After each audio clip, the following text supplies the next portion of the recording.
Hello, hello. It's me, Annalisa, with my spiritual friend. I'm back. I hope y'all are well. I don't know if I'm going to keep the sweater on. I'm hot. Um, I hope everybody's doing well. Let me turn a light on. So it's just just a little brighter. Hello. Okay. I'm super excited. Yes. Oh, Lisa, it came in. I just saw it on my phone. So I will add you. I've got the list here so far. Started typing it. There we go. Okay, so my mom was in town the last time. We went to this pottery place to like paint, and then they throw the or they whatever you call it, bake it, whatever you want to call it. And so I picked my mom's and my kids up a while ago, but I finally picked mine up. This is my dragon egg. I just love it, and I put sigils in it so that when I put stuff in here, it's protected and stuff. It's got good energy about it, except for it doesn't. I have to remember how to put it together there.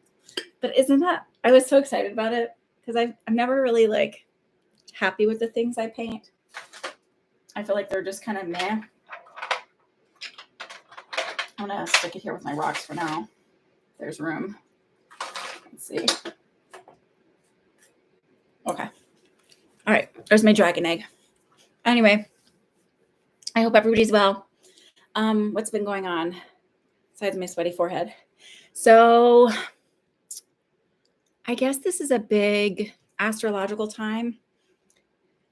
So if you are one of the cardinal signs, so I'm Cancer Sun, Aries rising. My birthday is in a few days, which means absolutely nothing, but I'll be 45. Anyway, I guess when you get to a certain age, you're just like, I've never really celebrated my birthday, but anyway. All right. So, but apparently it's like with the nodes moving into Aries and Libra, it's like a big deal for the cardinal signs. So may the good juju come my way. I hope it comes your way if it affects you.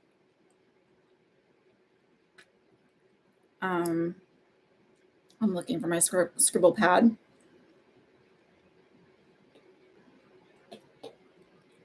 All right.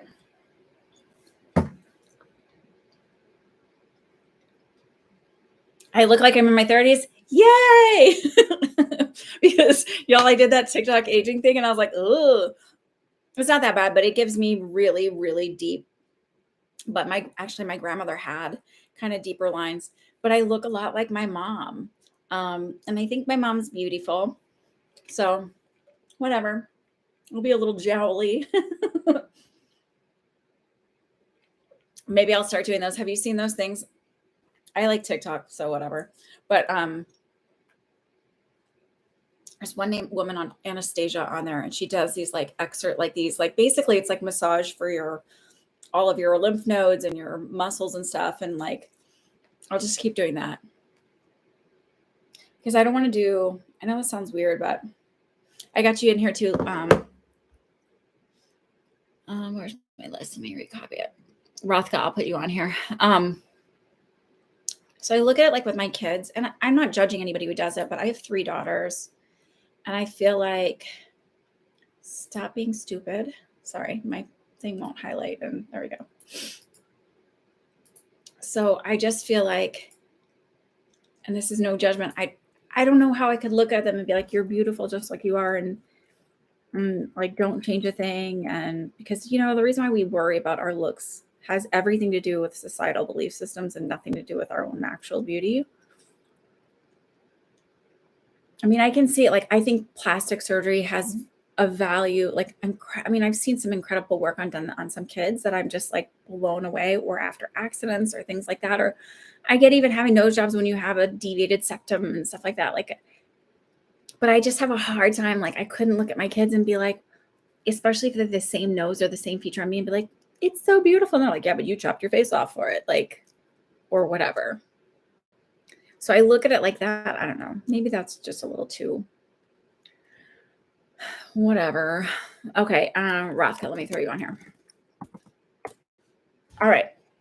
So I think this is a good, the 17th tomorrow. I think there's also a new moon. So good manifesting time. And apparently it's like, so look, people will say the power is greater and all of that stuff. I believe when the belief system is there, it carries an energy with it. So ride that wave if you can, right? It doesn't necessarily mean that like because it's the moon, a new moon in Cancer and it's in Cancer or something like that. I don't know. I don't know all the astrology stuff. Again, I don't necessarily like put so much stock in retrogrades and all that other stuff, but if there's power and a belief system that's already there, then that's what makes it more powerful. Okie doke. Okay. All right. So Ashley, your question, I'm doing this from a place and I want you to understand the reason why I did not answer this week. And I kind of just stopped is because I was trying to tell you when all I can feel when I say this, and this is for everybody, like when you re-ask a question over and over, and I understand that you really want to feel sure about something and you really want the validation of it and you really want all of that. There are readers who will take your money all day long. This is why this is really the only place I offer this little bit of a pretty big discount on. And I don't just, like there's other people who charge a lot more for readings who've been doing them a lot less because I don't want to create. My whole tagline is empowering your journey, right? And I don't want to create a system where you feel like you don't have the power to like move through things where it's, and we have all been there. So I'm not saying it from a place of judgment, like I'm better than you. I would never. Like I have fucking been there. I have been there. I've been there. I've been there. But it's when I've been there, it's always from feeling out of control, not in my own power, all of that stuff. But the reason why I did is because I had set that boundary and said, all I can read is your anxiety right now. I'm not answering this because if I answer it, I'm not sure that I'm getting it from a great space. So that's why I just stopped answering. It's not because I was ignoring you, but it was also because you weren't getting it. And you're not the only person who's ever done that. So I'm certainly not shaming you. I know that need, I know that desire, but I also know that from my standpoint, when I'm reading, it took me a long time to learn to say like, no, I'm not doing that. Like, because I know that I'm not giving you my best from the best space. And I refuse to do anything less than that. So it's not personal. It's not me not wanting to help you out. It's me knowing that if I do it in that space, I'm not giving you my best. And I refuse to give anybody any less than my best. Okay? Okay. That said, I do believe she's going to offer your job. There's something that I noticed, and this is not psychic. This is just being almost 45 and learning that like there's ways that we approach things in our power and ways that we don't. I think it would have been fair, and somebody else can chime in because there's other people who do hiring on here and other people who, might be able to even give encouragement on this. And I'm open for this one. I just smiled because I happened to look down at this little starry thank you thing that I had made for somebody for a card. And this was an extra anyway, whatever. And I just felt like there was an importance to that. Anyway, I'm like, find my center.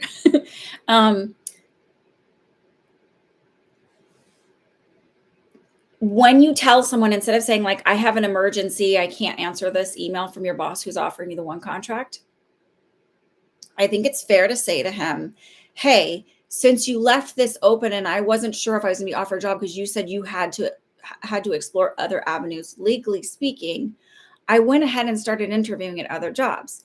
There is one that is possibly open. I'm waiting to hear an answer from them or whatever. I think it's fair to do that. Just say, can you give me until Wednesday? I want to hear, whatever. I think it's fair to do that. The other woman, to light a fire under her took say, I have another job offer. Can you give me an answer either way?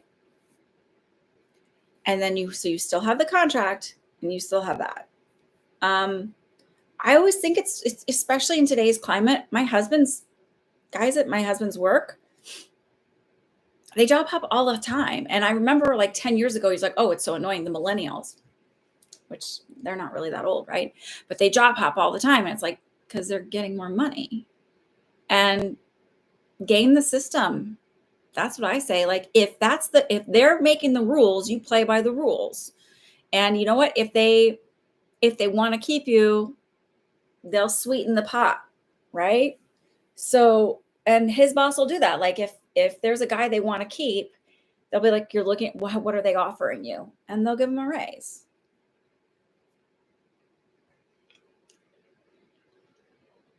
He's being rude because he thinks he has a one up on you. That's why. And because, let's face it, no matter how nice a guy is, they have been raised in a misogynistic patriarchal society. So no matter what a good guy they are, or whatever, they wouldn't say that, subconsciously sometimes they pull shit because that they pull shit with you as a woman, but they would never pull with a man. And I mean to be like, I mean, some of the nicest men will do that.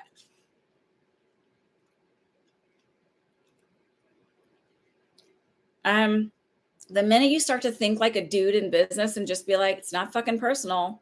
This is a job. This is my livelihood. This is where you put this on the line. Sometimes you have to be willing to be like, I literally heard Go to the Mattresses. I've never even seen that movie, by the way. I just know the line from You've Got Mail, which I know that's not. Anyway.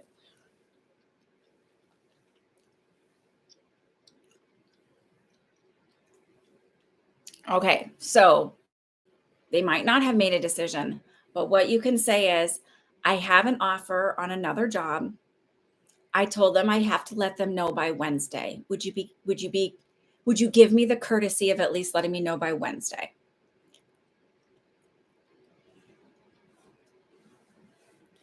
I want you to look at it this way. Instead of like, oh my God, oh my God, oh my God, oh my God. So then it's okay to go back and say, I told them I would let them know by Thursday or by Wednesday. Would you please give me the courtesy of letting me know? I understand. Yes, say that to the lady. Do not be so wordy in your emails. Your emails are so wordy. You want to tell everybody everything, because you had me read that one. I was like, oh, this is a lot. Like, I want you to think of it like, so when you're a nurse and you legally chart, it is literally fucking like clear, concise, exactly only what needs to be known. Stop fluffing it up. This is not a paper. This is not a journal. She doesn't want to know all the backstory. It is just an email and say, I'm so grateful that you're considering me for this position. Please understand I have another job that's been offered to me. I told him I would have an answer to him by Wednesday. Would you be willing to let me know by then either way? And you can say, I'm holding out right now and I'm pushing off as long as I can because I would really like to work at your school. It seems like it has a great environment. Kiss ass without being like, I need to know. So the other thing I want you to do is then when you're panicking and worried, because I really do feel like she's going to offer you something, but when you're panicking and worried, instead go to, it doesn't matter what the situation appears to be now. Everything is always working on my favor. The other thing I want you to remember is you have a job offer. You have a job offer. And even though it's not ideal, you can stay in France. And I'm saying this from a place of, I have been where you were at when I came to New York. I worked at a children's long-term care facility. And I'm telling you, when they have a lot of travelers at places, it's because it's not a great place to work. I'm going to just say that. Like, when they're high, like, A, staffing is low because they don't treat nurses well. And B, because some places are not great to work. And so they can't keep staff. Got it? Okay. So this place was not, I had a traveler come up to me, another traveler, and she was like, I had been there like a year. So I had signed several contracts there. She was like, how the hell do you stay here so long? And I stared at her and I said, because I want to stay in New York and I need a job. And every time that my contract comes up, there's not really anything else available in my specialty. So this is where I work. But I started making stipulations about working there. Instead of working on one unit and always working on that same unit, I was like, put me on as float. So I will go wherever you need a nurse for that night. I don't necessarily need to be on the same floor every single. And that was because it kept me out of the political drama. I could go in and go do my job. I could do exactly what I needed to know. And then I was out of it. So you have a job, you have a job offer. So take that worry and that panic out of there. Everything's going to get fine. Yes. Yes, yes, yes, yes, yes, yes, yes, yes, yes, yes. You need to like really think it doesn't matter. I have a job. Like I have a job. I love this job, but I will be fine without it. And when you let that go, it allows for that energy to come to you. The minute you're like, it's okay, like you are going to be fine without her job, with the lady. You will be fine because you have a job. The thought process that you're like, I can't handle this. Yes, you can. You can handle a lot. You are strong, you are capable, and it may be a shitty job. But if you want to stay in France currently, you have a place, you have a way of staying there. So then the other thing is, it doesn't matter what it looks like, what the situation looks like right now. Everything is always working out in my favor. Everything's always working out for me. Everything will be fine. Everything's working out for me. When I start to get annoyed or with something, and I'm like, especially it's like when it's with people and a situation being like, or why are they like that? I just quietly, and I'm like, no. The real story is, and I decide what the real story is. The real story is she really likes me, but she legally has to go through and interview all these other people. The real story is she's going to offer me the job. The real story is she's excited to have somebody who really wants to work there. And that's a really good vibe and energy like mine. Just start fucking making it up.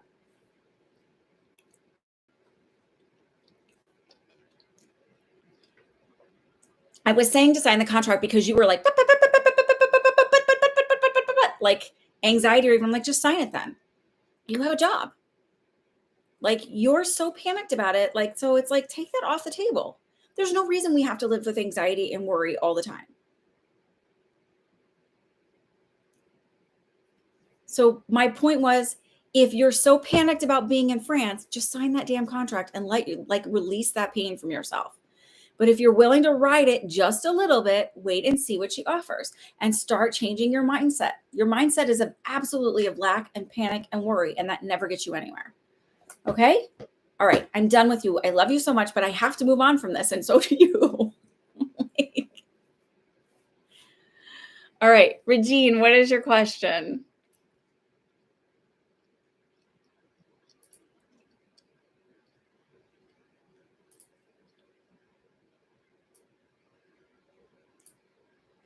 I don't know when she's going to offer it. And this is okay.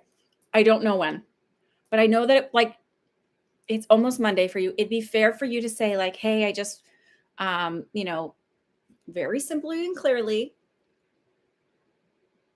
I would like to know, I have another job offer on the line, because as you know, I really want to stay in France, but I would rather work at your school. It has such a good energy and a vibe about it, whatever it is, whatever you want to say. I told this other person I would let them know by Wednesday. I know you have other people that you need to interview. Is there any way you would be willing to just let me know either way by Wednesday? And leave it at that. And just be like, whatever, it's all working out in my favor. Everything's going to work out fine. You can even imagine whispering in her ear, you really love Ashley. She's amazing. You're going to let her know. There's no other candidate that's quite like her. She's the top, whatever. Okay?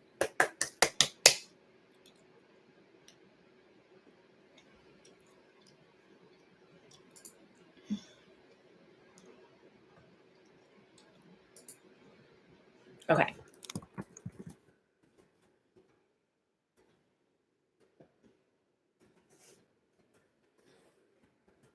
All right, Regine.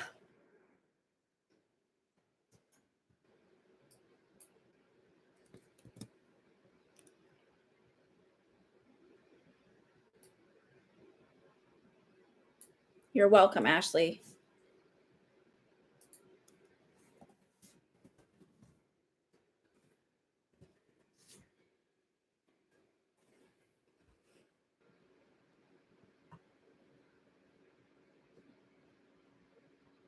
Oh, wait, hang on. Sorry. Do you see the perfect, what? Do I see the project with a chiropractor office still happening? Yeah, I asked him why you're asking that again. And I feel like that the person that you were thinking of fell through. I keep seeing a female. There's A female woman. A female woman, that would be right. And I don't know, I feel like she has a little bit darker skin, and I honestly I can't tell if she is like um she feels kind of petite, and I see her with glasses. Um and I can't tell if she's like darker skin and Latino, or I'm not sure, but she has like more melanin to her skin than I do. I'm practically see-through, so that's not hard. But I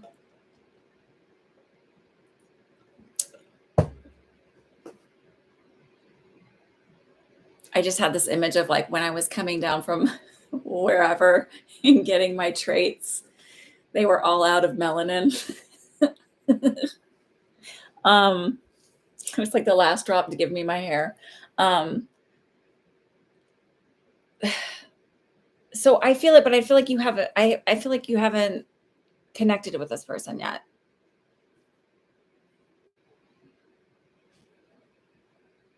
Are you still there?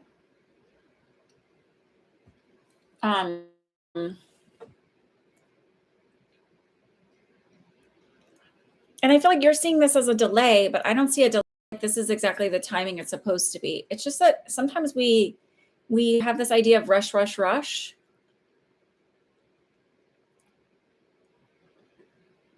And May is coming up for me. What's the yes for? May is coming up for me as important.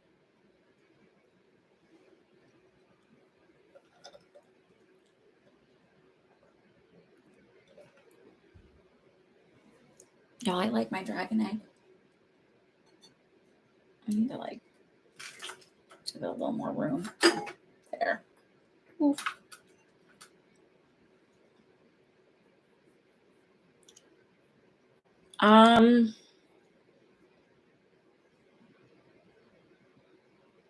Can you tell me their names?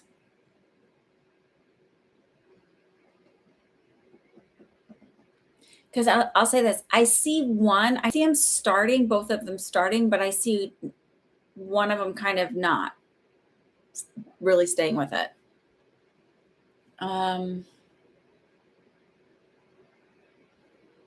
I feel like Lydia is the one who will be like really with it. I feel like Natasha might take a little bit more of a back seat. So I feel like it's really more of a main interest between you and Lydia, and Natasha feels like she's not, like she's like, yeah, but like it's not really her thing.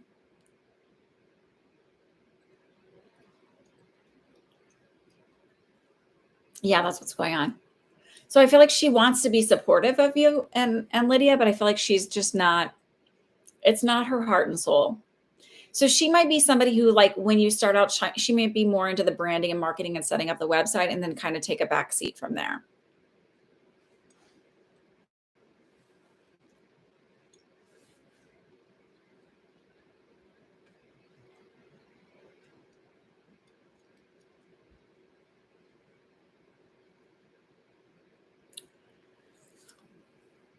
So I figured out this thing. I don't know if this is helpful to anybody who's, because I'm like looking at, like, I've been working on my insulin resistance, and like my weight's finally coming down.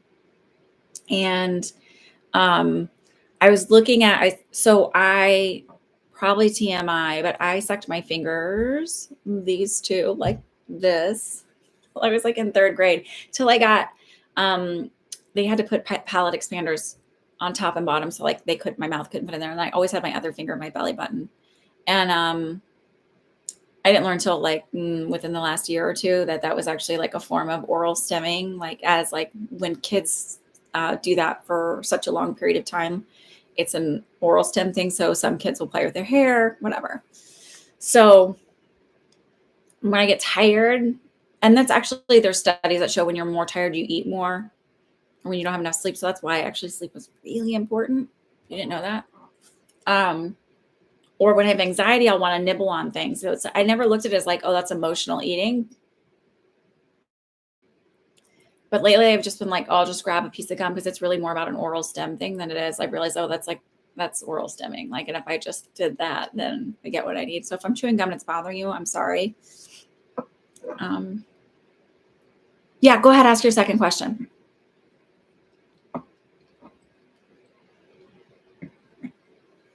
Sorry, there's a little bit of delay, so I'm just like rambling and telling you guys things. Anyways, so what I was going to say is, if you find yourself just like when you're anxious, you're kind of nibbling on little things, or you're not really hungry and you just kind of like run to the kitchen, you're nibbling on something, or when you're tired, maybe try chewing on some gum. Not because I think, oh, there's a calorie thing, but maybe it's really actually like needing an oral stim, like an input.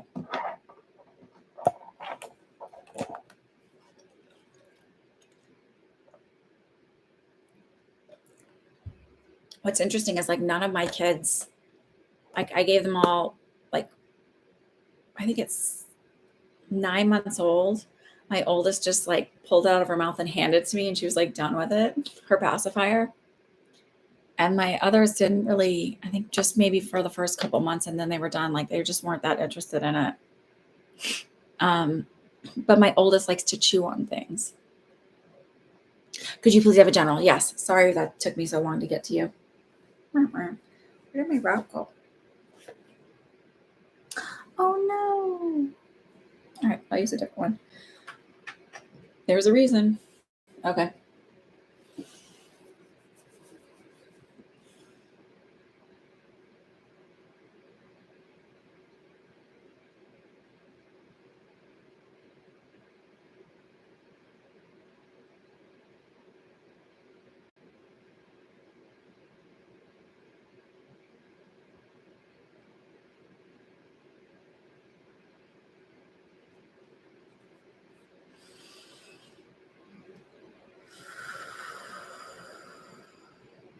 So I just feel like a lot of overwhelming anxiety lately that you're not used to. Um,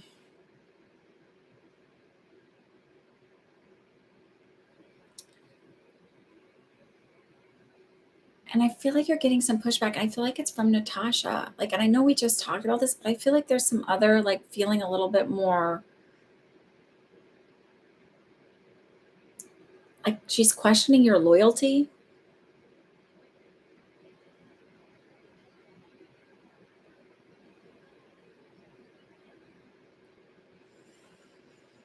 Are you getting put in the middle at work?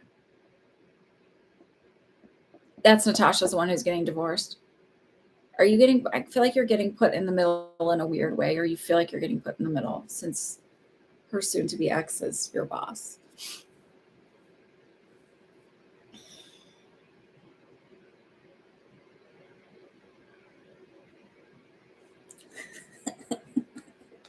I literally felt you at work, like going, oh, dear, sweet baby Jesus, please help me.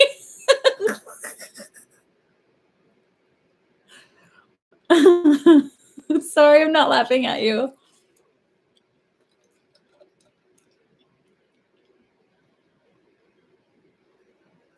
So I feel like I'm going to say this really, they're showing me that it's really important for you to set a nice fat boundary with your sister.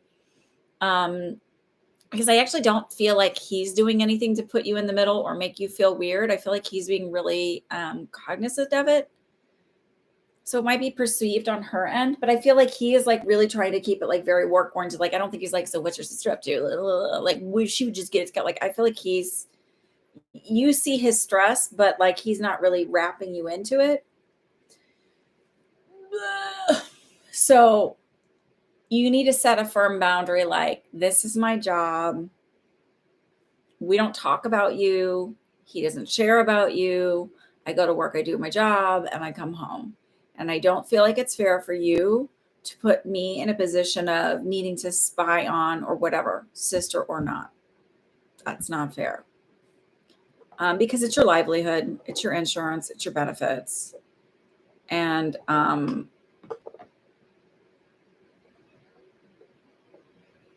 it's like, I don't see you going anywhere else. But I feel like they're saying like put a big fat boundary and it's okay. And it's not like, oh, I'm picking him over my sister. It's like, this is my job. Like, so in nursing, the big thing was like you check your life at the door. Like, you check all your personal crap at the door. So I had 2 weeks left on a contract. I didn't have another contract yet. My grandmother had passed away, and my one sister was calling me. I was like, I can't go to the funeral because I don't know if I have money coming in 2 weeks.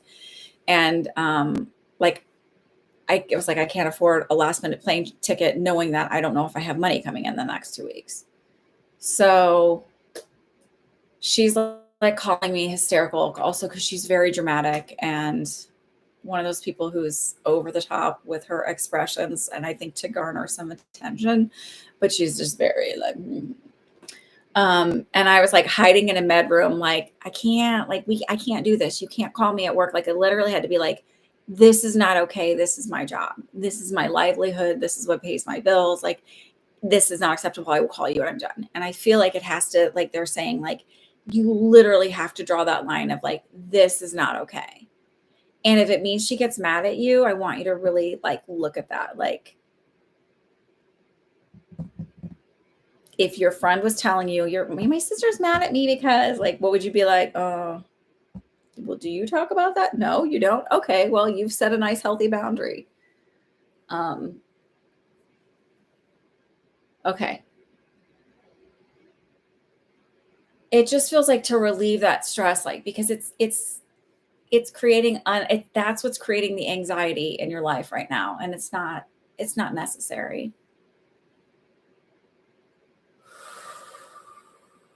Because I absolutely feel a need to like take a deep breathe, and like I literally that praying thing of like, give me the patience.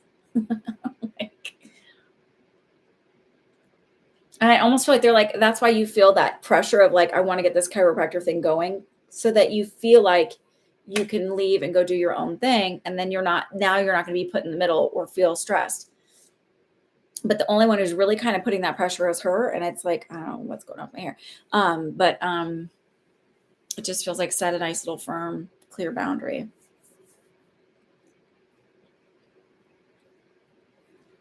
Also, the more you're like kind of relaxed about it, knowing like it'll happen when it's happening every day, I'll put a little effort to it. And I'm like one foot in front of the other. I'm putting effort towards it.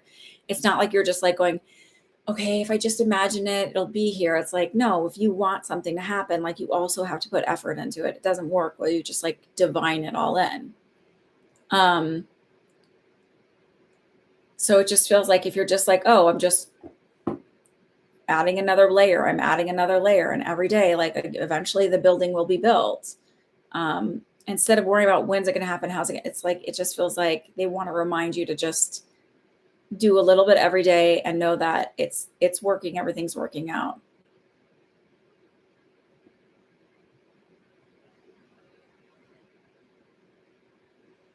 There's something they're saying about, I don't know what the saying is, but it's like this, like, they're like sort of like when you move in desperation, you create, um,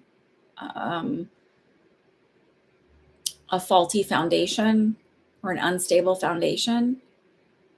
So it's like move with confidence. Like, I know what I'm doing. I've got this. It's all going to be good. Natasha, you need to just like sit there and let me do my thing. Please stop. Like, I have to have this job for the meantime, but it's not going to be here forever. All right. And I feel like also moving in that sense of knowing will help you not have that, carry that anxiety. Okie doke. All right. For some reason, I didn't see you for 2, but I believe you. I just didn't see that. That's why I didn't put for 2. So I apologize.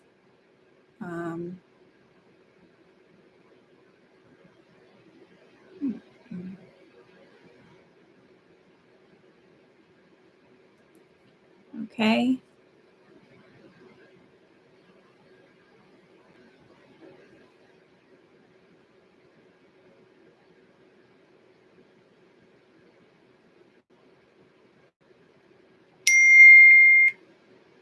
Sorry.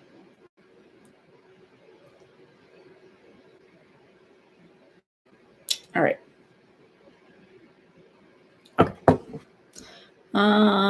So Devry, Lee, and Rothka.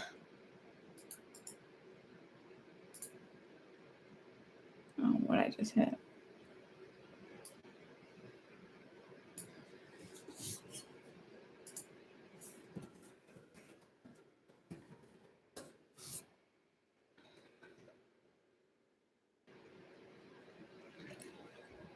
I've been looking and coming up with just a few places to apply. But that's it. And the ones I do apply for, I'm not selected. So my question is, when will a job finally come through?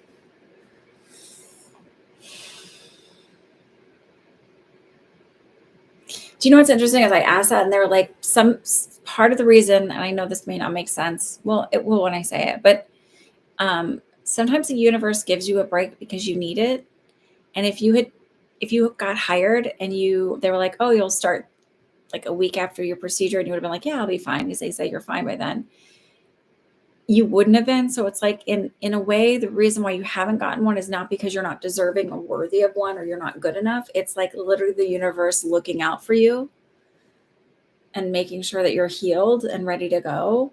But I feel like there's giving me something about, there's something about 2 weeks and there's something about 3 weeks. Um,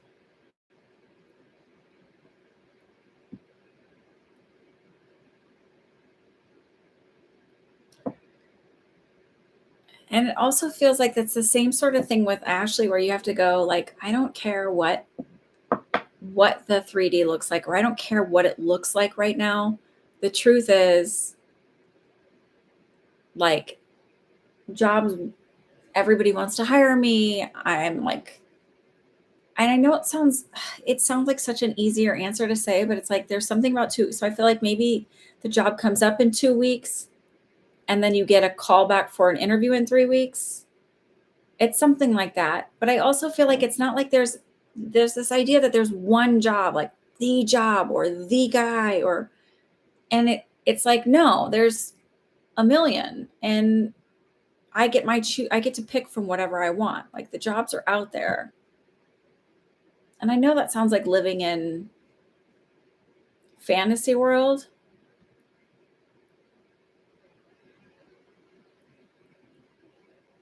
but that delusion sometimes, it works. I hate to say it, but it works.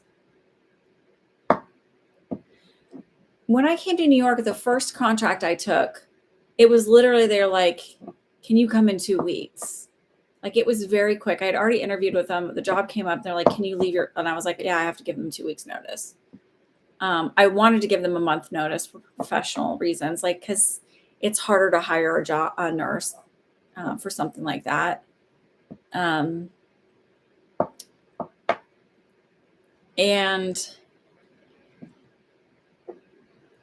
then, like, I guess after a couple assignments, then I met another girl and she goes, oh, I was supposed to come in that, but everything fell through with mine. So it's like, it opened up for me to go in at the perfect right time. And I just feel like if you just kind of move in this way, in this like incredibly blind faith that the universe is conspiring in your favor, because really there's no power in the universe going, well, we don't think she deserves it. Not for Devery, not today. The universe is like, yeah, fuck it, let's go. You want that? Let's get it.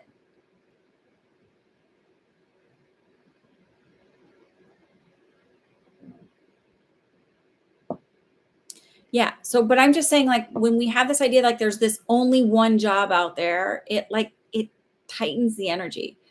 So if you're just like, every job wants me, every employee, every job that I apply to interviews me and wants to hire me. Like, when you adopt that energy, because I literally, with nursing, there was never a doubt in my mind. Like, I was always like, and it's not, I didn't have stellar grades. I was not top of my class. I was like a C's get degrees girl. Okay. I did well in my NCLEX. I took it and passed at 75. But my thing is like, I never was like graduated, summa cum laude or any of that crap. Like, I was not that person, but I also knew people need nurses. People need workers. Like, if you start to adopt the energy and the attitude, it like changes everything. And I don't know any other way to say it.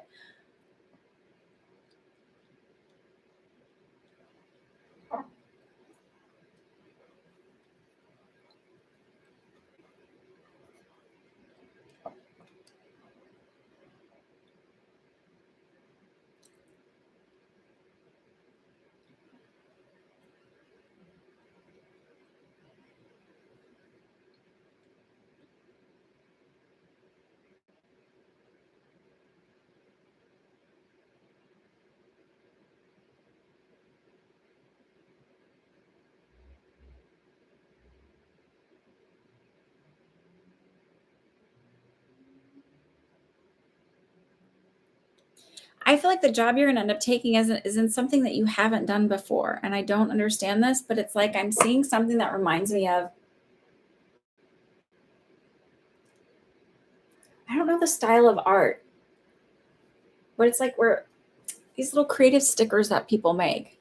I don't think that that's what you're doing, but it's the only way I can think of the art is like it's really like cartoon caricature-y, maybe kind of like the kawaii type style little, if you know the kawaii style like drawings and things are.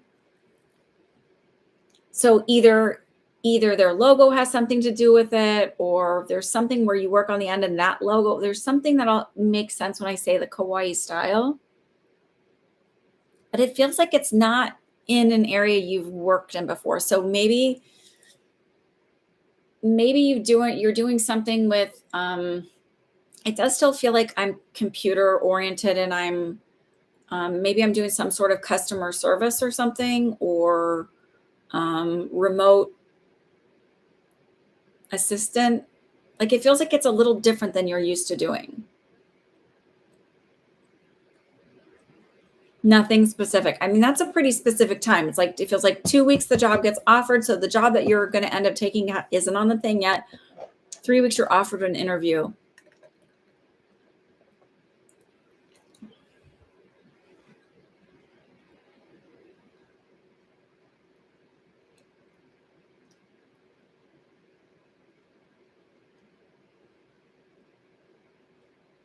How are you feeling, by the way? So I don't know. Let me see if I can find something with kawaii style.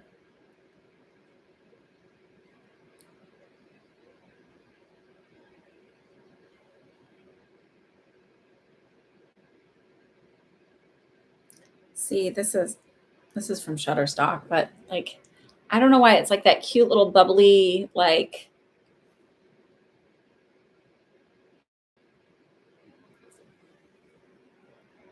So I saw it like with an ice cream. So I don't know. Up and down, but overall, right? Are you getting better?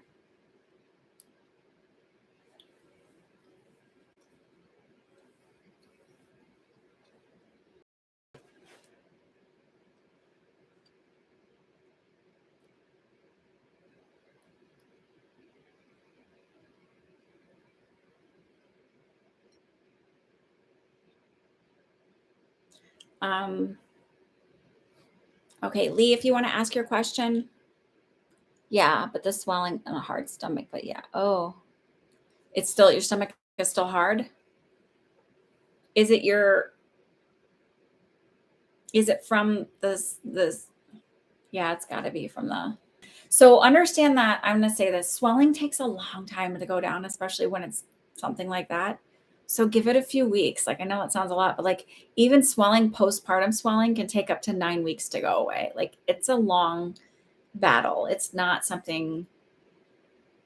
So just, give it time and be patient. I know that's easier to said than done. My friend was in rehab for 2 months from a fall. She lives out of state. I called to see how she is. She's discharged. The facility won't tell me if she went home or another place. Where did she go?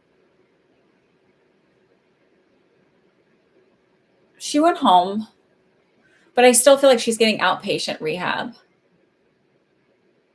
So she's still getting a lot of like physical therapy and stuff. She's not like, and I also feel like maybe OT, but she's not out of the woods. And they can't tell you. So it's not personal. It's not like, it's HIPAA.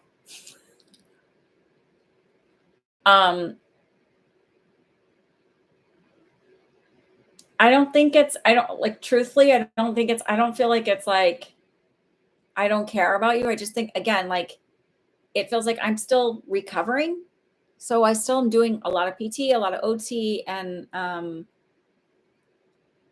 also I also feel kind of like it's like maybe not up for actually talking. Um,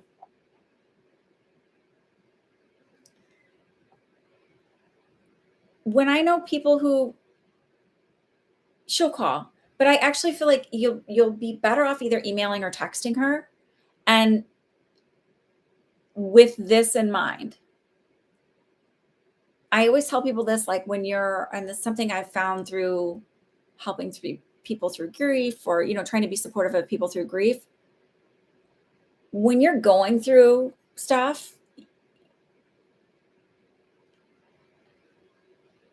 sometimes it's a lot when someone's like, "How are you?" And you're like, "I feel like shit today." Like you don't want to talk about that stuff, so you just don't. And you sort of get busy, and it's like it becomes like not wanting to pepper and be peppered for questions. So it's the best way to offer support is, "Hey, I'm just want you to know I'm thinking of you. No pressure to respond. It's just important that you know I'm thinking of you. And when you're up for it, just shoot me a text and let me know. Say hi. Let me know you're alive." Um, Shoot her an email. Like it just feels like talking on the phone is a lot. So I just feel like it's one of those things. Send her flowers. Um, Send her a letter. It just feels like whatever you do, like it's she's in a space of not necessarily wanting to be chatty Cathy right now. I don't think she went somewhere else. Um, my feeling is like I'm still getting a lot of in-home help or a lot of follow-up stuff. I also feel like like she may have a hearing aid that's not, there's out or something happened to it.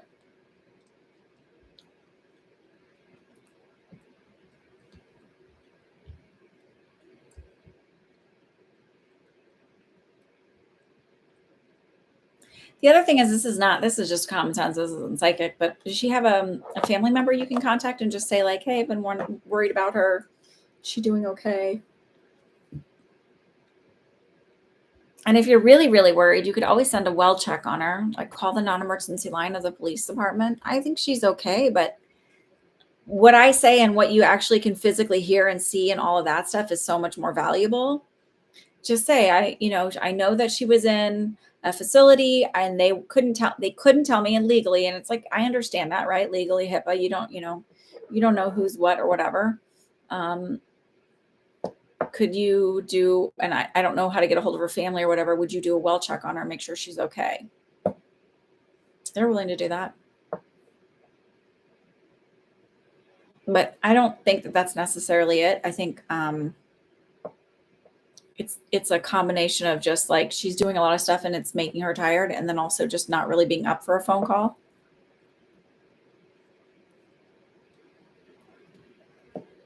When something like that happens, so if she was in really good energy and really good spirits before, and you're like, oh, she was always so busy, blah, blah, blah. And then something like that happens where you're really kind of like, I mean, it messes with you mentally. Even when you're older, you don't go, oh, like, well, people fall. Like, I mean, some people do, but some people it becomes very like emotionally damaging where you're just like, you're suddenly like really hit with your vulnerability. And it's, depression. It gets depressing. It's not just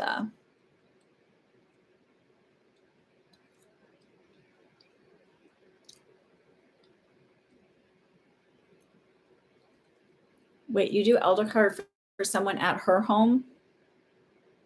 She's 86. She keeps telling me to take care of her dog if she passes and call her cousin.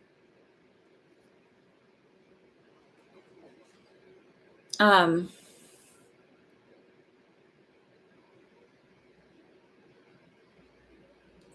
oh, here in your state. Yeah. I think that's really sweet. I wouldn't, does it make you like when you say it makes you feel funny inside? What does that mean?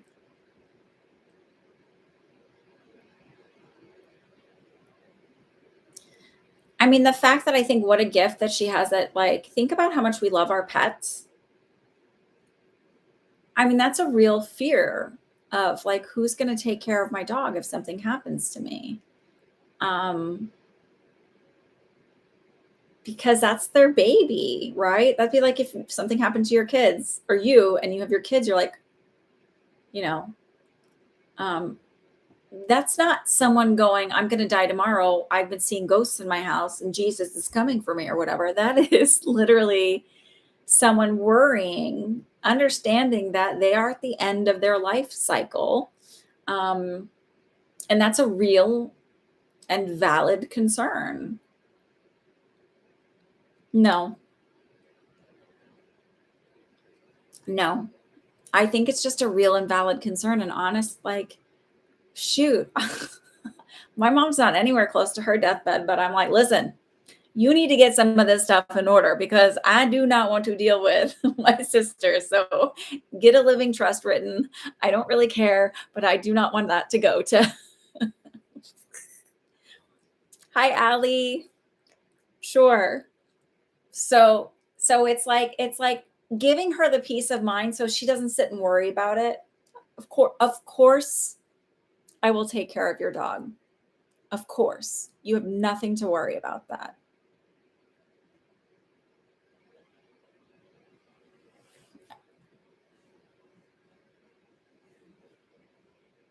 Yeah.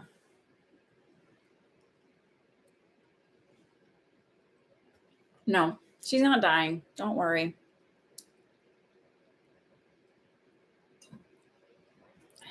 I drank all my water. Okay. All right, Rathka.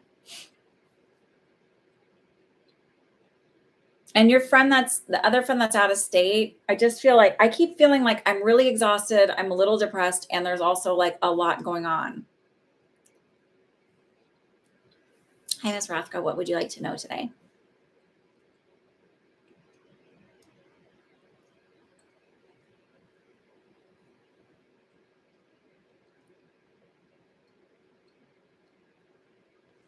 Okay.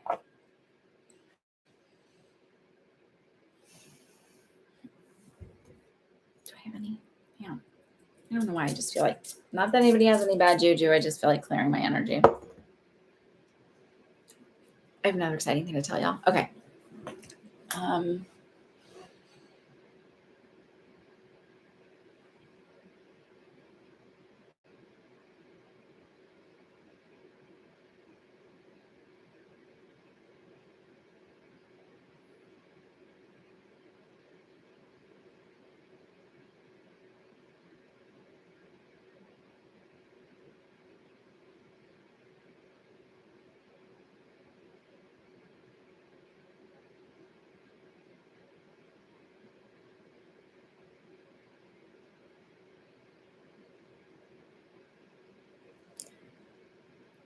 so I keep getting this feeling of you blocking energy around you, actually blocking your own intuition. And it's a lot around your stepmother. And even your sister, where it's like, they have similar unhealthy behavior.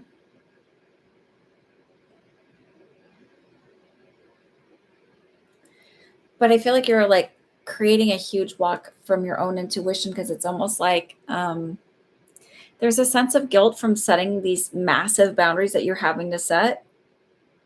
Um, and so it's like, I don't want to hear my guides tell me I should be, whatever, doing something and being more altruistic or whatever it is, which is not the case. But it's like I feel completely blocked off by being connected with my guides because of this weird thought, whatever. I'm referring to Rathka.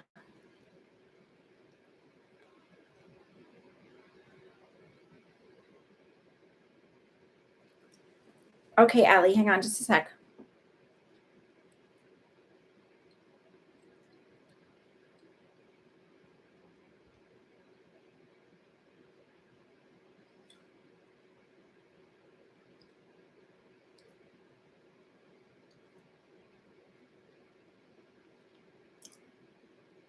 Well, radioactive is, yes.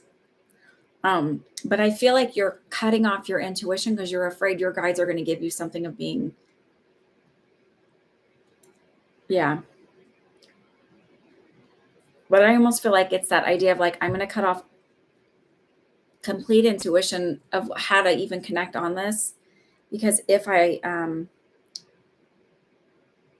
it's that feeling of like, if I really open up to it, maybe they're going to tell me I'm doing this wrong. Like not your stepmother and sister, but your guides are going to tell you you're doing it wrong. And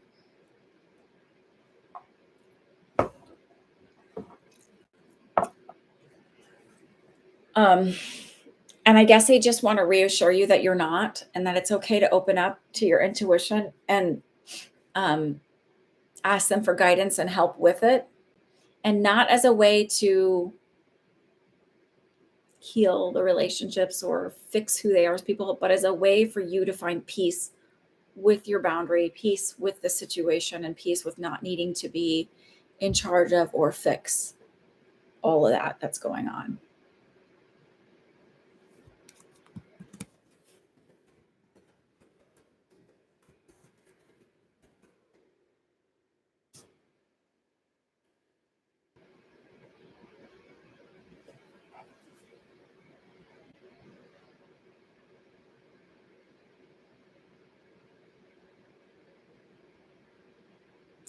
I don't know why they're showing me this, but they're showing me, like the Minnie Mouse and Mickey Mouse gloves, or like the big white. I'm literally seeing that, like none of the body parts or anything, just these gloves.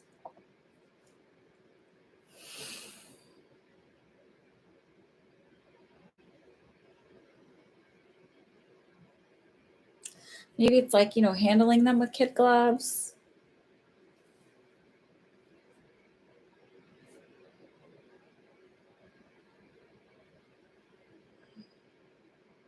Or maybe you need to ask for a mousecatool. um,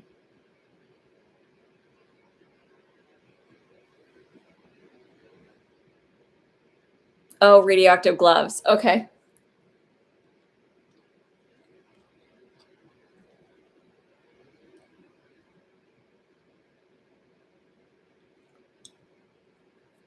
It just feels like it's reaching out and asking your guides for assistance doesn't mean you're wanting assistance and helping. It's like, help me find that patience, help me find that ability to just completely be the observer without totally just getting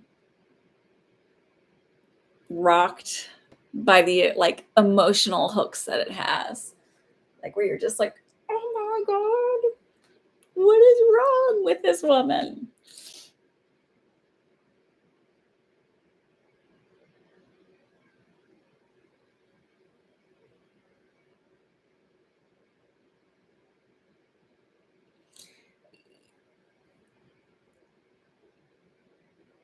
Your brother, I guess he's a half brother.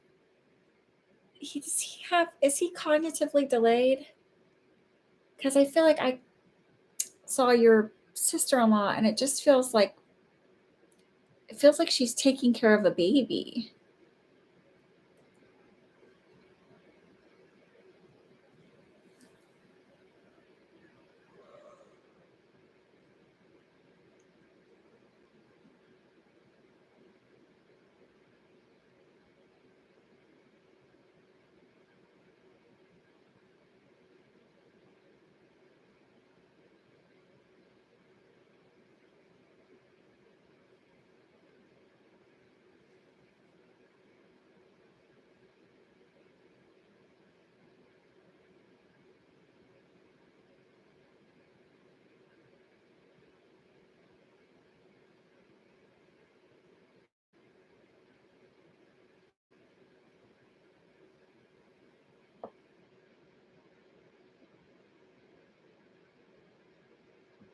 Ah, I was just reading your messages. That's probably what I'm picking up on. Okay.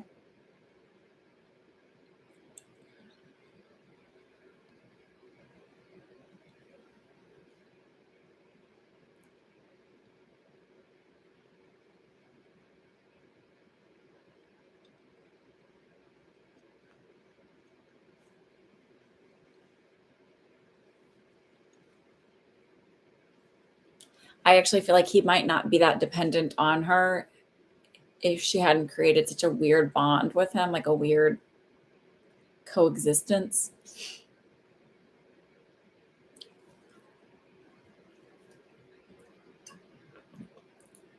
Oh, I desperately want more water.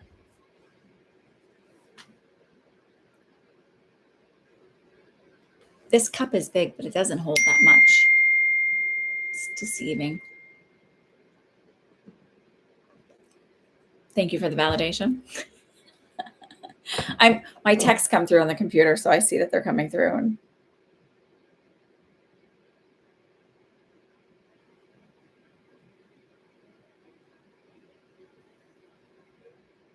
so I think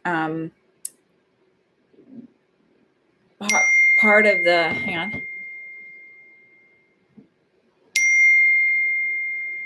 Well, they did deceive her. They did. They completely manipulated her.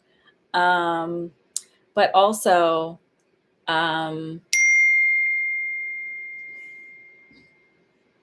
you're right, you can't. But also, I want to say this is that anytime she tries to like treat him as an adult, your stepmother is like, no, like it's very weird. There's also a lot of jealousy from the stepmother to your sister-in-law. It's like, it's weird. There's a lot of weird dynamics there. I'm not going to lie. So I feel like with you though, as far as your intuition, it feels really important to know that you can ask for assistance without it being really assistance as in getting yourself involved in it. But it's like finding peace with it, setting up healthy boundaries about it in order to still be connecting with your guides and your intuition, because you need that in other areas of your life. And they are much better at respecting boundaries than the living people are in our lives, or just often very terrible. Okay. Allie, what's your question?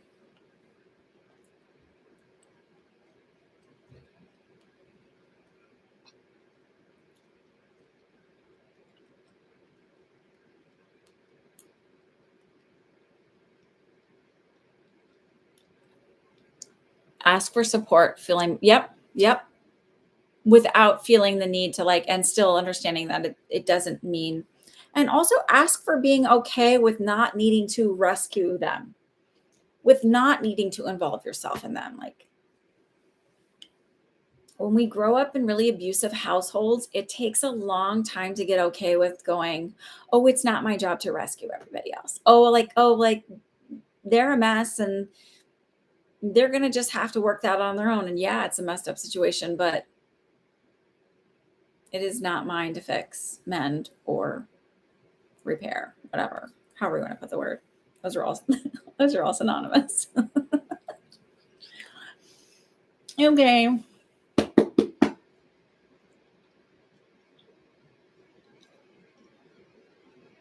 It's hard, especially when you're pulled in. Yeah.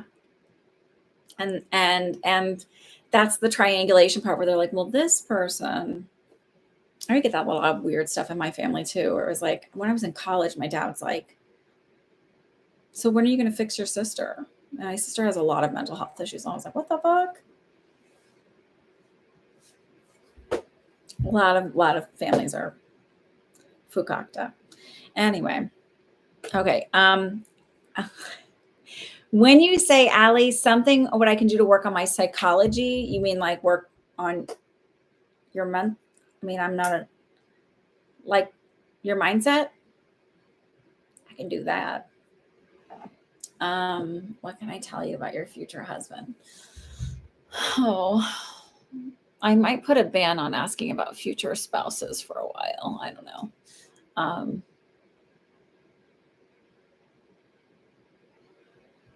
And it's not personal to you.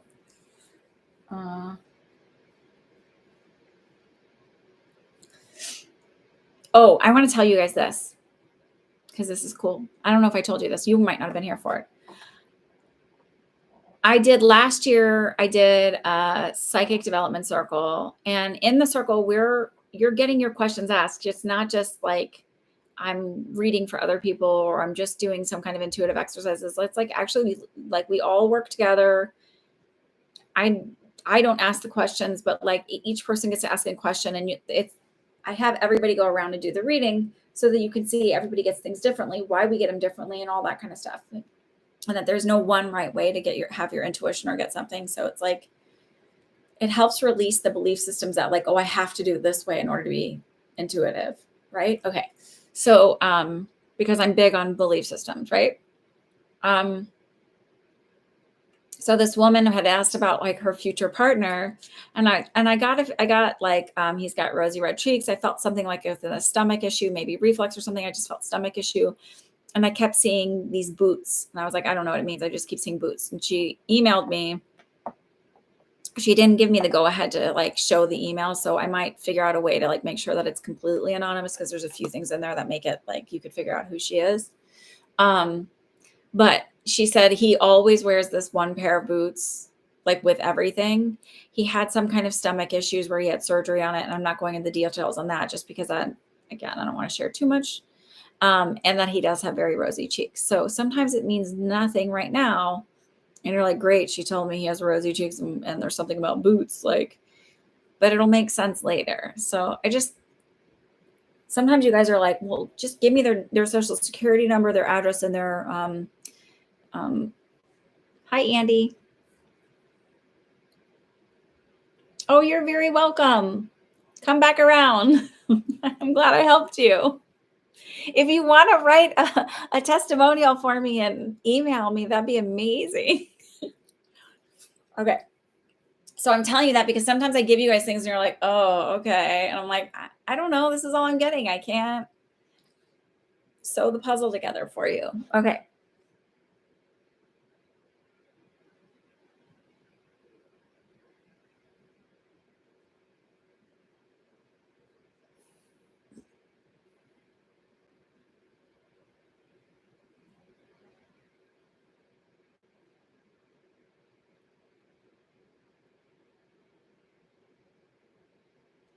I feel like I'm at an interesting art exhibit, and I don't know how to explain this or why, but it's like I'm seeing like a wash of white, and then uh,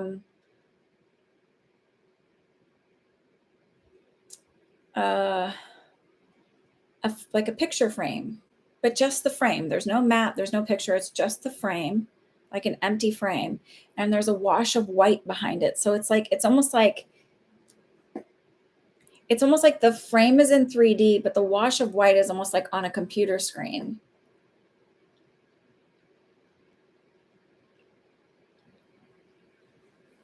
And now I'm seeing that painter. I think it's called the painting called the bowler's hat or something like that. With like the apple and the big hat, the bowler's hat.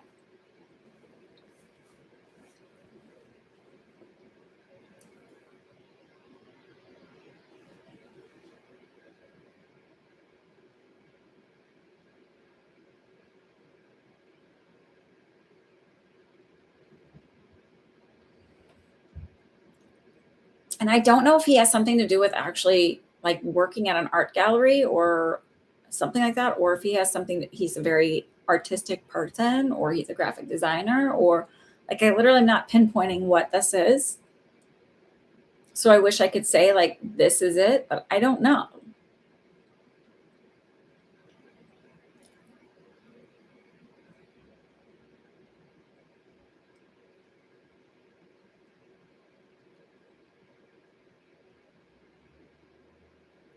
I feel like he might live alone.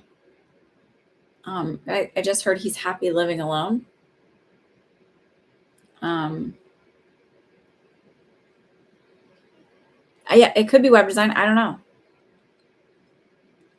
Yeah, could be web design, could be graphic design, which graphic designers pretty much work on computers now. It's not all the sketching and stuff that they used to do, or illustration.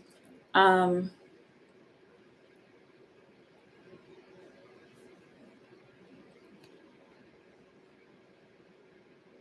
he may even have issues with like texture sensitivities, or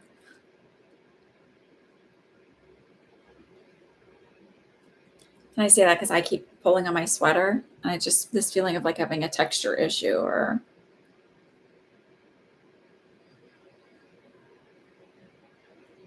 So you might notice he always wears like really soft clothes, or like he's not going to be the wool sweater guy. Oh, wool sweaters are the worst. So itchy. Even like the sweaters that people are like, oh my God, it's so soft. I'm like, you don't feel that itch?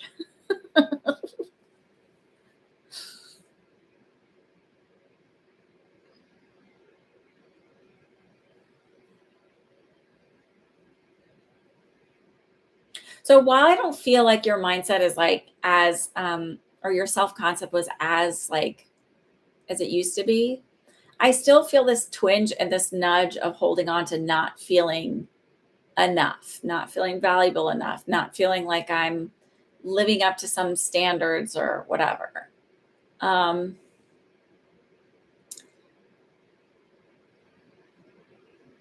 Something like a big part of my doing shadow work, like a big part of like, and shadow work is not this like deep, dark, negative space where you look at what a, like, all the skeletons in your closet. It's like, I look at it like, okay, if my belief systems create my reality, right? Make it like an if then hypothesis, make it scientific. If my beliefs create my reality, then it would tell you that looking back, if then would be, then one would assume that all of my old ones are what are hindering me, right? And that you can reprogram them. Not feeling like you're enough. Like, well, if I was just this, then I would have somebody in my life. If I was more successful, if I had more money, if I was more athletic, if I was more fit, if I was more fun, if I was more outgoing, if I was more, I don't know, sometimes you think, well, maybe I'm not interesting. Like, there's all kinds of crazy things that our brain thinks about that aren't reality. Our brain does a really good job of being an asshole to us. A lot. Yeah.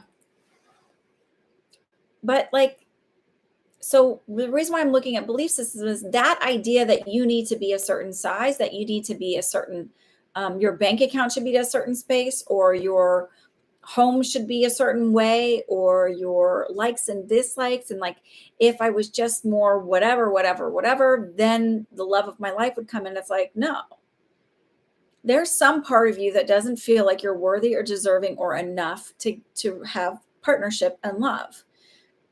And the thing is like, you can work on a lot of this stuff. There will still be parts of you that get triggered by partnerships and by all relationships. So when you end up in one, because I believe you will, when you end up in one, don't get down on yourself if you become a little bit insecure, or if they have behaviors that kind of trigger stuff for you.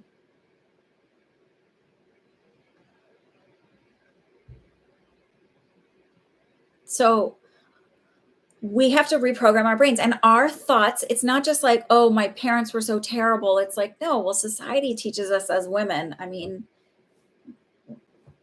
I had to relearn relationships with food, and I didn't have an eating disorder, but I definitely had some weird thought patterns around food and what's, and guilt around food. And you shouldn't feel guilty about eating or enjoying what you're eating. And also, there's a lot of crappy belief systems around weight loss and weight gain. It's not just as simple as calories in, calories out. There, especially with women. And the fact of the matter is, the studies that are out there are not based on women and women's hormones, because women's hormones make everything messy. They make data messy. So, and men have one fucking 24-hour cycle for hormones, and then that's it. They reset. And women have a 24-hour cycle, but then they have a 30-day cycle roughly. And we are more affected by lack of sleep, and yet, whatever, it's just like a whole soapbox. So there's those belief systems. There's what society, what corporations put in our brains, because Because how do corporations market? You have a problem, we have a solution.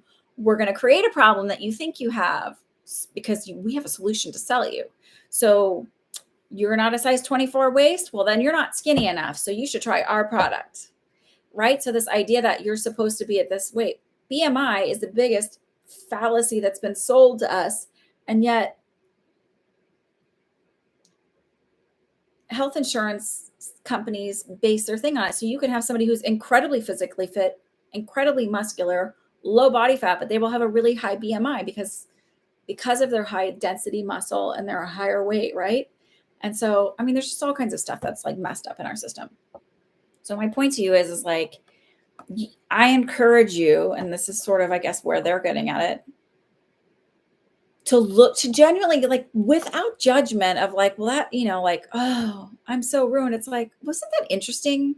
Like, where would my belief system around my value and worth come from? Why would I feel like I needed to be making $150,000 a year or out of college at this age? Like, where does that belief system come from that when we're 18 years old, we need to know what we're going to do for the rest of our lives, and we have to have it all set up so we can go to school, and we have to have a degree? Well,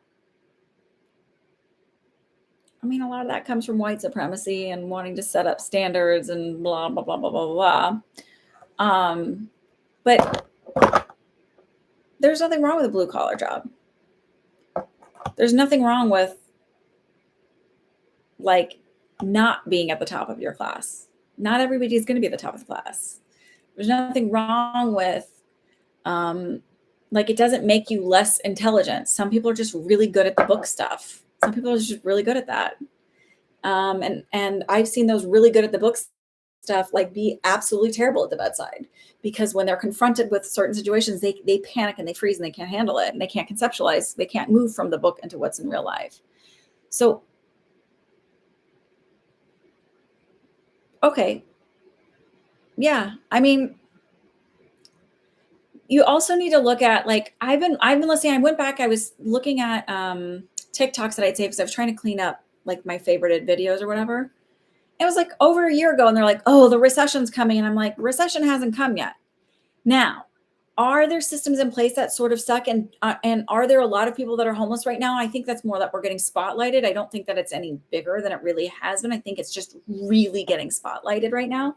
Are there absolute huge gaps in equality between, huge inequalities between the people in the upper echelons and like just every average day working person? Absolutely. It's just fucking bananas. But there's also a lot of fear mongering out there, but the job markets are really good. Like, the unemployment rate is the lowest it has been. So there's also a lot of competing information out there that makes no sense. So it's important to sit back and go, okay, why might they fear monger when they're putting this information out there? Because fear garners attention and focus. Because if you're like, danger, danger, danger, your body's like, I'm going to find the danger, and I'm going to, like, it's like fight or flight mode. It's a natural thing. So every station out there, everything is like, this is important. And they're going to play whatever story they want.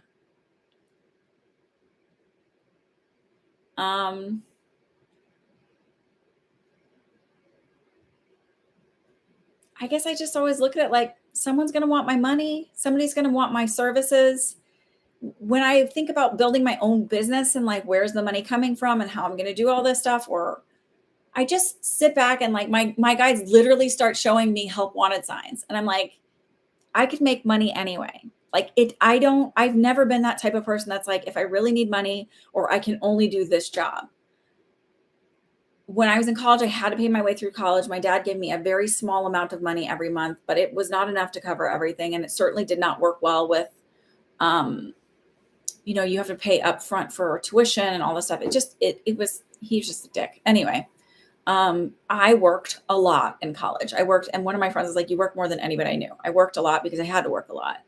And I wasn't too proud to work at Shopko, which is like kind of like Kmart. I wasn't too proud to work all those jobs because it was like, I need to pay my bills. And I just feel like the universe is always like, look at, There's money everywhere. People want to hire everywhere. It may not be in your field. I don't feel that that's the case for you, but I'm just saying, like, I think when you release that fear of like, then it like opens up the possibilities. And if you're like, Rihanna, you could go back to nursing. I don't want to go back to nursing. If I had to, I would, but I do not want to.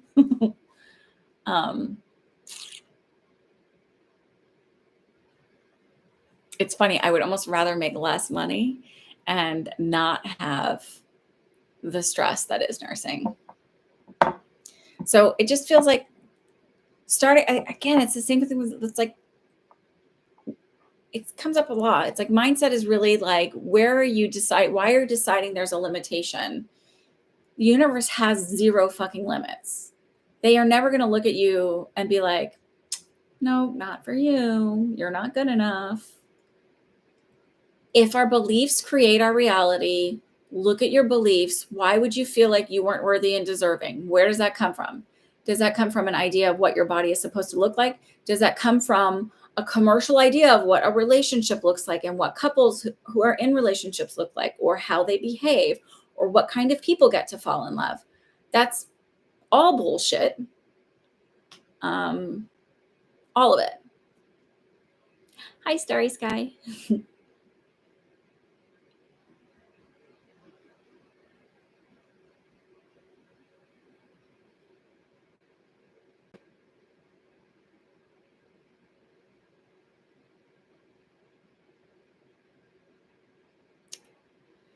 Okay, so maybe you're slow and methodical, not because you're a slow person. My daughter is really slow, by the way, and we joke around that she's slow. And I say, it's okay that you're slow, but there's going to be certain times where you need to work faster, or you need to work, be a little bit faster. But there's nothing wrong with being slow. She's slow because she's a perfectionist. She's slow because that's who she is. Might be ADHD. I don't know. But that there's nothing wrong with being slow. I'm a slow reader, slow as fuck, slow fucking reader.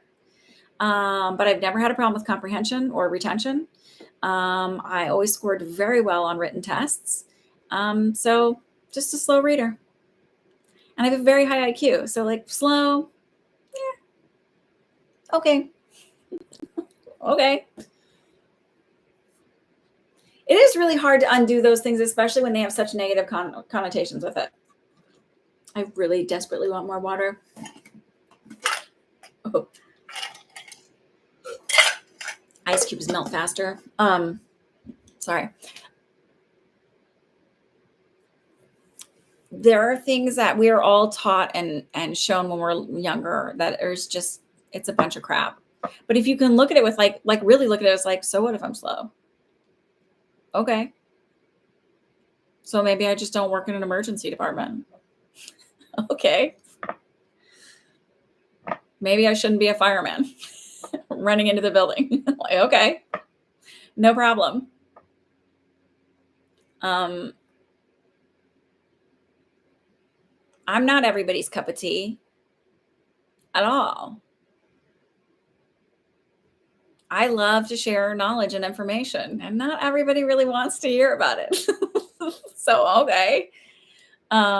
Like when I find out, like I'm the type of person, like when I find out, like somebody's like going through something or whatever, and I'm like, oh my God, I just happened to be doing a lot of research on that. Let me info dump on you. And they're like, oh, like most people don't want the amount of research I'm willing to share with you. Most people don't want to do the amount of research that I do into things. But like, okay, then I'm just not your cup of tea. That's fine. Someone somewhere is going to enjoy my knowledge. And if not, fuck it. I've just got all this juicy, wonderful stuff in here rolling around in my brain. Oh, I just have to tell you this, because this is like, I found this to be really fascinating. So I started taking alpha lipoic acid because it's supposed to help with insulin resistance. And by the way, if you take too much of it, your skin will potentially gets really itchy, and it really does get itchy. Okay. So anyway, because one thing said to take it twice a day, and the dose I was taking, and then I like took it for 2 days, and I was like, holy shit, it was so itchy. I was like, oh my God. It was the worst. So it went away like once I like took 24 hours off and then started taking it the next night. But it apparently, people who have lost their sense of smell and taste from COVID, it helps heal it. And I noticed, and I thought it was from something else, but I noticed I was like, oh, this is interesting. I can start smelling, and y'all, like, I could smell my kids' poop when I went in the bathroom, and I was like, so that is like one of the smells that I can't smell. And there's others that are off, like citrusy ones are a bit off, and there's other stuff where it's off. But I haven't been able to smell noxious stuff. And like, you're like, oh, great, you never have to smell a fart again. But every time that my kids are like, oh my God, it's disgusting, like with one of them farts or whatever, or I do, like whatever, why people fart. And I can't smell it. All I think is there's something wrong with me, but it's starting to work. And apparently alpha lipoic acid is something that you should take. So if anybody's watching this and needs the help. Yeah, I'm a little bit, but I'm saying, like, but I'm not everybody's cup of tea for that. Like, not everybody wants to sit here and listen to me ramble. That's okay. I'm just not your thing. So it's like, if you start to go, it's like, well, yeah, I'm slow, and so then I just can't be dating that superpower hero that wants to like zip around and do everything really super fucking fast. Okay. And they would exhaust me anyway. So it's like, literally, it's not that you need to fix anything. It's just really like, look at where your belief systems are from. It's like, well, why do I have this? Well, that's interesting. Well, that's kind of dumb. Like, why did I beat up on myself for so long? Like, I literally sat there and thought last night, I was walking, and I was like, how many fucking tears did I cry for people that literally don't deserve it? And I can't even fucking remember their last names. Like, my heart would be broken. And this isn't even just about romantic relationships, like friendships, where I'm like, oh, why don't they like me? Why don't they want to be friends with me? Can't even fucking remember their last names. Some of them I can only remember their face. And I'm like, I wasted so many tears on people that don't fucking matter. I don't know. I just feel like, be gentler on yourself. Not feeling like you have to be any certain way in order to be anything to anybody.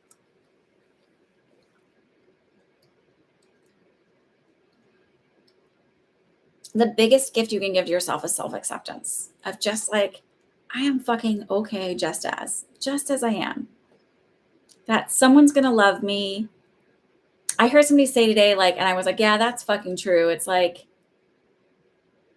being physically attracted to somebody is like, okay. And like, someone's going to be attracted to you no matter what you look like. There's going to be somebody out there, and then like, there's going to be somebody out there who likes curvier bodies, who likes a little fluff and stuff on the body.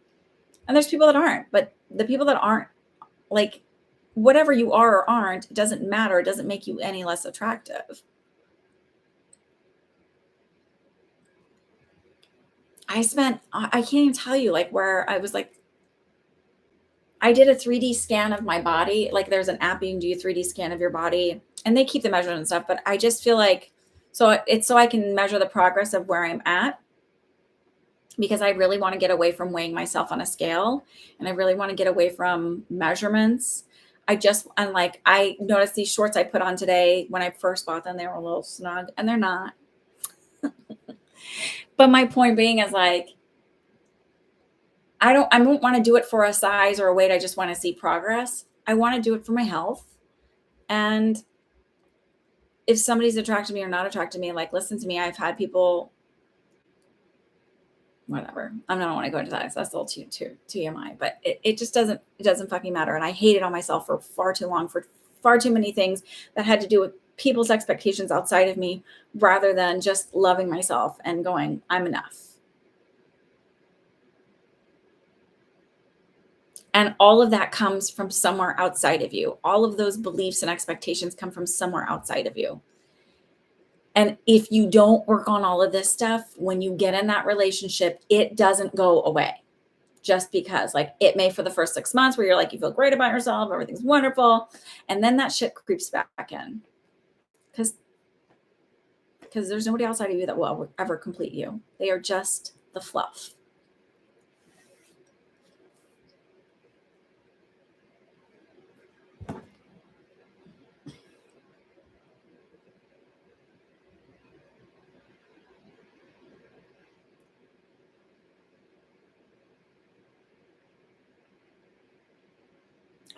My husband ordered dinner. I guess he went to go get it. Okay.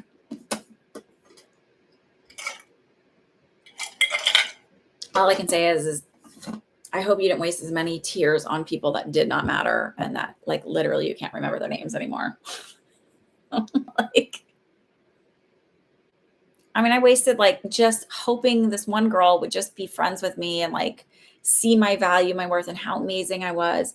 And to come to realize like what a mess she is, what a mess like her family is, and all the judgment that I received over the years of like all this kind of stuff. And it's like, well, that was fucking stupid. But A, I didn't have anybody around me that was like a good support system. And B, um, you know, with age comes wisdom, hopefully.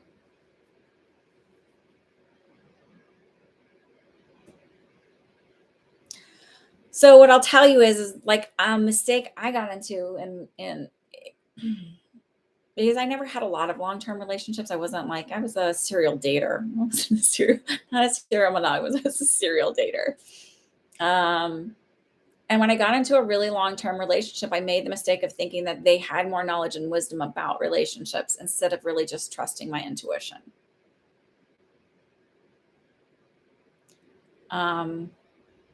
Trust your intuition. That is the best advice I can give you about when you get into a relationship. And especially like that's why also like really building a solid like core around who you are and liking yourself just as you are. And if anybody makes you feel less than, that you're not enough, show them the fucking door. Because the idea that there's not somebody else out there is a scam.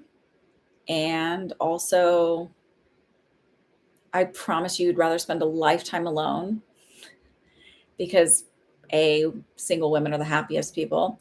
But B, you don't want to be in a relationship with someone who doesn't value and find your worthiness. But I've been rambling long enough. All right. Bye, Starry Sky. Thank you for being here.